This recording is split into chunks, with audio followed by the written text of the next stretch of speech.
আর যাকে ফিল করবা তাকে বিয়ে করবা।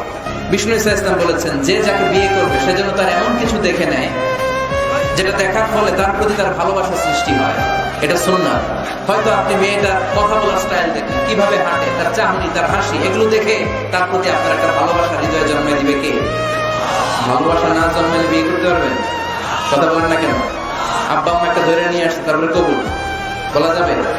এগুলোর জন্য এদেশের ডিভোর্সের রেট বাড়তেছে। ছেলে মেয়েদেরকে ওপেনলি একে অপরের সাথে দেখা করার সুযোগ করে দেয় না। বিয়ের আগে মুরব্বীদের সুপারভিশনে কথা বলা, দেখার সুযোগ করে দেবে।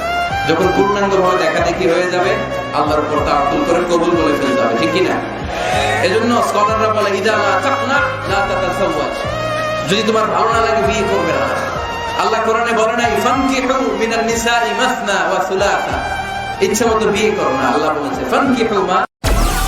Download Moj.